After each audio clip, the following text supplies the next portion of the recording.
Paz e graça a todos, sejam bem-vindos ao nosso 22º dia de leitura do nosso capítulo 8, a parte 2 do capítulo, com o tema Homens que lutam contra a escuridão. É a continuação da leitura de ontem. Sou o pastor Patrick Ribeiro e te convido a já curtir, a compartilhar esse áudio com outras pessoas que você sabe que pode ser abençoado com essa leitura. Vamos?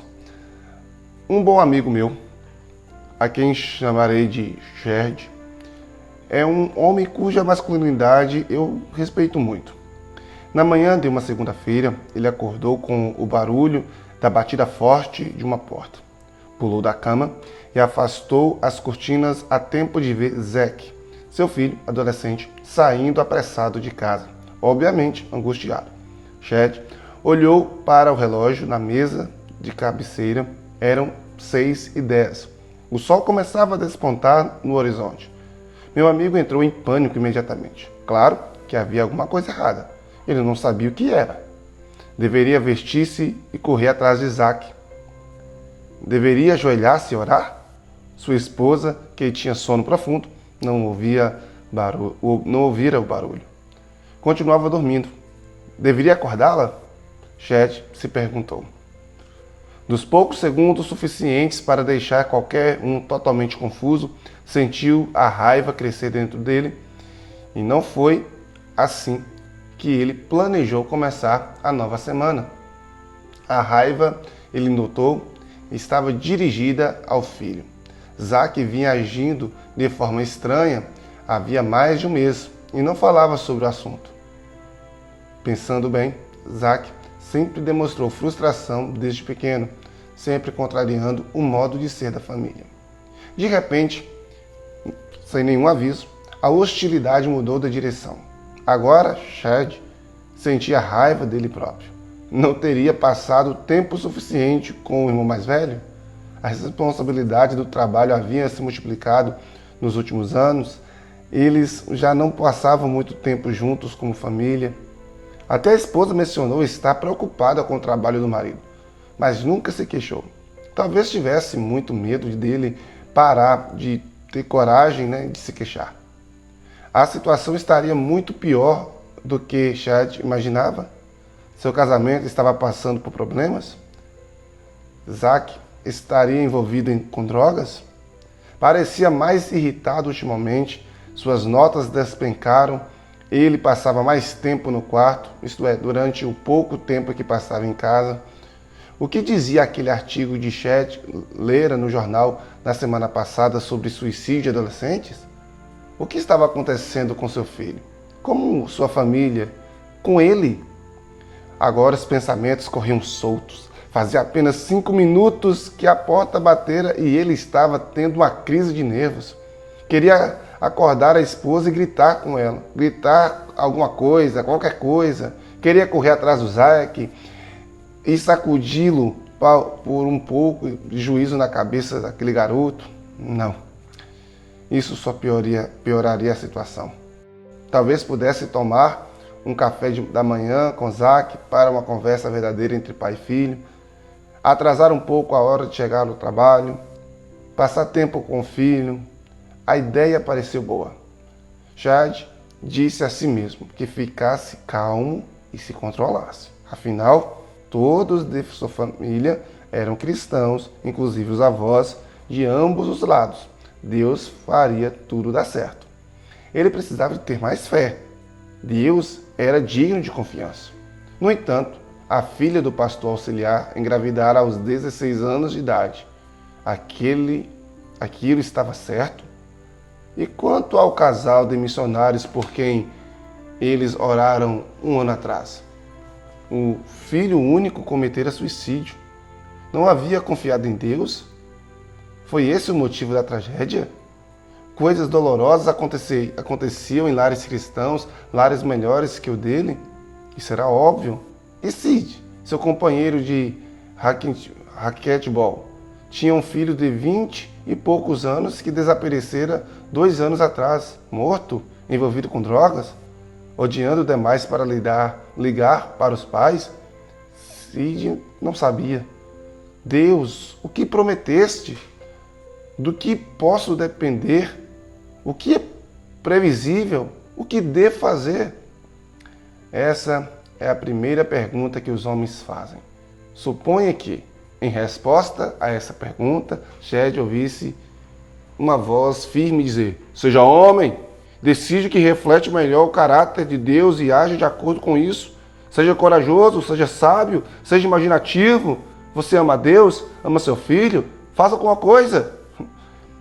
A maioria dos homens já ouviu essas palavras, às vezes de um homem mais velho, mais sábio. Eu já ouvi. Mas o que devo fazer? Perguntamos de novo. Tem de haver um conjunto de regras. Tem de haver um especialista que saiba o que deve fazer em cada situação. É normal ficar confuso, mas não totalmente confuso. Crepúsculo é uma coisa, escuridão da meia-noite é outra. Deus sabe o que devemos fazer. Por certo, Ele nos dirá. E então percebemos a voz era dele. Ele está nos dizendo o que fazer, mas não é um conjunto de regras. Ele nos diz que devemos ser homens, amá-lo e fazer o que achamos melhor. Adão inventou nomes para todos os animais sem nenhuma sugestão de Deus. E Deus não lhe cochichou no ouvido. Você não acha que avestruz é um bom nome para aquela ave ali, de pescoço comprido? Nem fez correções. Não. Hipopótamo não parece um nome adequado para aquele ali. Coelho é muito melhor. Por fim, quando nos damos conta de que Deus espera que falemos dentro da escuridão, que recebamos a instrução de escolher uma direção coerente com o que conhecemos dele, paramos de fazer a primeira pergunta. É o que temos de fazer. Ele não vai dizer em detalhes o que devemos fazer. Começamos a enfrentar a solidão da escolha, o terror de confiar. É então que surge a segunda pergunta das partes mais profundas dentro de nós, acompanhada de uma dose de medo que nos faz sentir mais sozinhos do que nunca. Tem o que é necessário para fazer o que Deus deseja que um homem autêntico, faça? Tenho coragem para fazer alguma coisa sem ter nenhuma garantia de que os propósitos supremos de Deus serão cumpridos? Estou disposto a entrar no mistério do relacionamento com o outro ser humano, renunciando a todos os esforços de controlar as consequências? São poucos os homens que, ao longo da vida, levam a um único ser humano uma palavra que traz liberdade edificante. Temos muito medo de enfrentar o que poderia acontecer se nossa esposa ou um filho ou filha ou um amigo fugisse do nosso controle e passasse a viver de modo imprevisível em total liberdade. Se escolhemos entrar realmente na imprevisibilidade dos relacionamentos, não temos plena certeza de que somos capazes de falar uma palavra de ânimo. E não temos certeza de que queremos que as pessoas façam escolhas no que se refere a nós. Será que somos capazes de lidar com o que poderia acontecer se permitíssemos que as pessoas mais próximas de nós, esposa e filhos, soubessem realmente o que passa conosco? E o mesmo se aplica aos outros homens. As amizades continuarão mais tranquilas se alguns assuntos forem evitados? Os relacionamentos verdadeiros exigem muito de nós. Sabemos lidar com conhecidos que concordam conosco. Quando Deus o confronta com uma situação relacional muito confusa e importante, a ponto de você clamar em alta voz: Deus, quero ser um homem, mas tenho o que é necessário. Alegre-se. Você está diante de uma porta que se abre para o caminho estreito da verdadeira piedade masculina. Trata-se de uma porta que poucos homens já abriram, e por bons motivos. A porta nunca se abre para o homem que dela se aproxima com a confiança de alguém que está acostumado a fazer as coisas acontecerem. Somente o homem que abandonou a esfera da administração, aquele que caiu prostrado diante do mistério, mas deseja muito entrar nele, será em sua fraqueza forte o suficiente para abri-la. Uau! Vou ler de novo. Me permitam ler de novo. somente o homem que abandonou a esfera da administração, aquele que caiu prostrado diante do mistério, mas deseja muito entrar nele, será em sua fraqueza forte o suficiente para abri-la. Vou colocar isso no resumo. Nenhum homem que carrega a própria luz dará dentro da escuridão, jamais colocará o pé no caminho da masculinidade. Preste atenção às palavras de Isaías, aqui o profeta, né? Que aquele que anda no escuro, que não tem luz alguma, confie no Senhor e se apoie em seu Deus. Mas agora, todos que acendem fogo e fornecem a si mesmos tochas acesas, andem na luz de seus fogos e das tochas que vocês acenderam. Vejam o que receberão da minha mão. Vocês se deitarão atormentados. Isaías capítulo 50, verso 10 ao verso 11. Acender o próprio fogo é outra maneira de descrever o que os homens fazem quando se encontram em um lugar escuro. Confusos, eles procuram alguma coisa que saibam administrar, talvez para redefinir a confusão em um pacote mais compreensível e, portanto, controlável. Depende da teologia da receita e procuram uma especialista para fornecer um conjunto de regras que lhes diga o que fazer para garantir o resultado desejado. Recusam-se a entrar na escuridão, acompanhados apenas da confiança de que Deus está com eles. Suponha que meu amigo, que acordou com o barulho da batida de uma porta, tivesse reagido ao nervosismo sem humildade. Suponha que ele jamais tivesse admitido o que se passava dentro dele. A raiva, a autocensura, o pavor lhe enchia o coração. Suponha que ele tivesse mantido distância de tudo o que sentia e decidisse descobrir o que precisava ser feito e então fazê-lo. Ele nunca teria sido derrubado por seu orgulho, nunca teria ficado abatido por insistir que sempre precisava saber o que fazer, nunca teria se arrependido de sua exigência egoísta de que as coisas importantes de sua vida deveriam funcionar de acordo com um plano sob seu controle.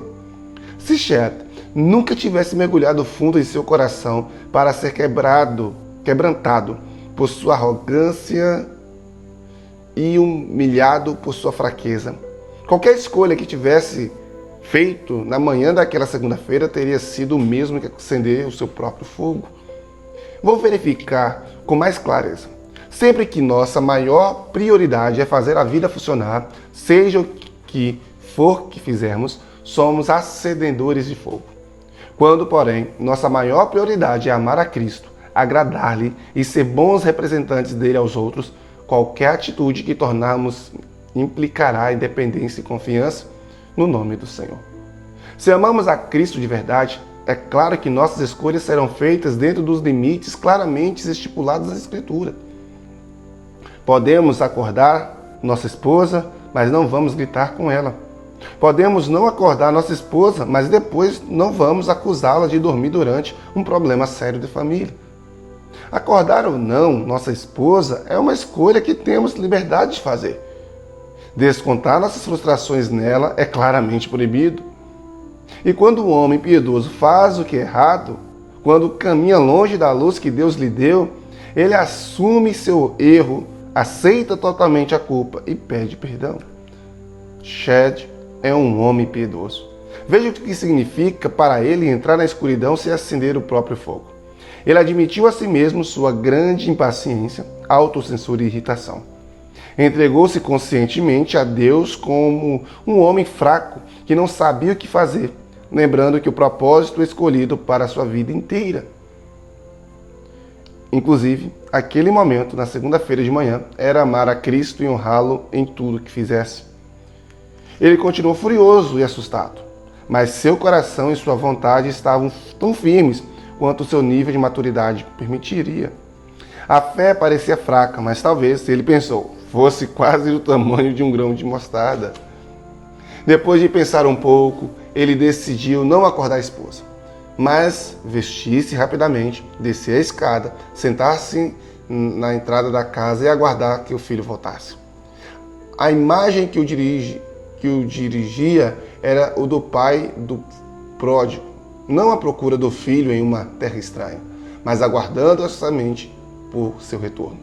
Talvez a passagem não se aplicasse ao caso dele, mas a parábola do Senhor indo atrás de uma ovelha perdida não devesse orientá-lo a sair à procura do filho.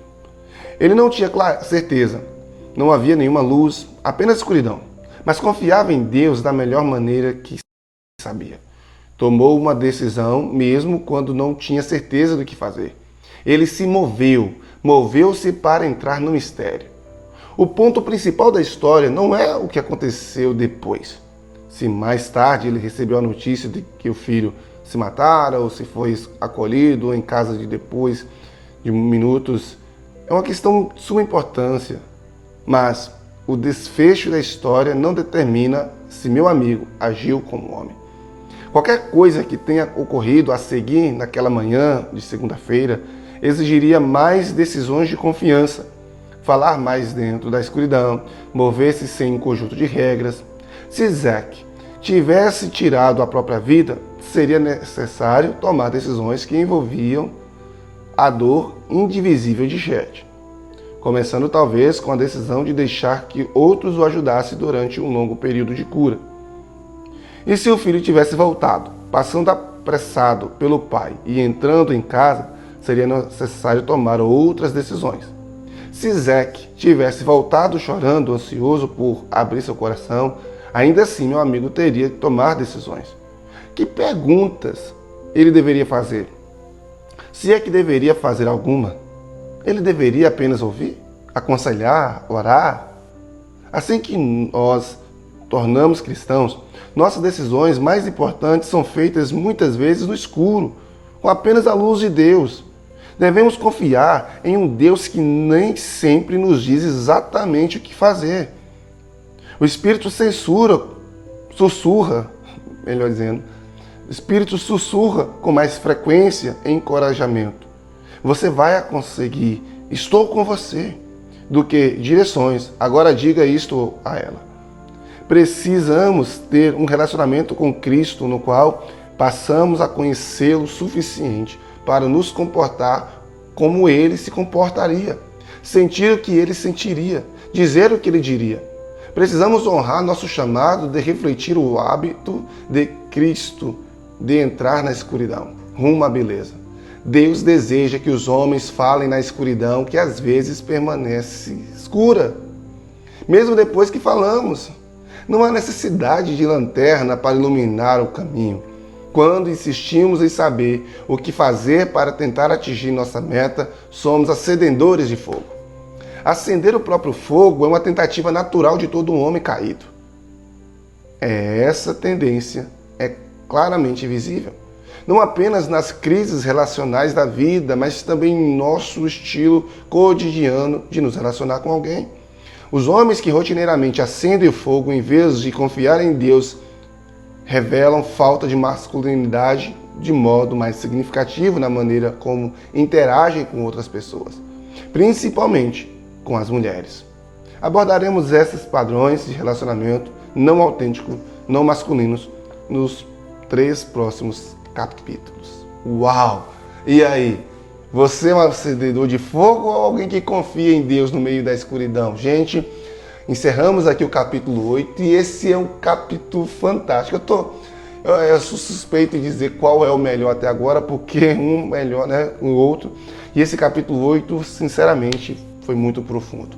Aguardo você amanhã na nossa continuação, nosso 23º dia de leitura, onde falaremos sobre a maneira como os homens não autênticos se relacionam. E eu creio que vai abençoar muito a você. Tá bom? Deus abençoe. Até lá. Fique na paz. Tchau.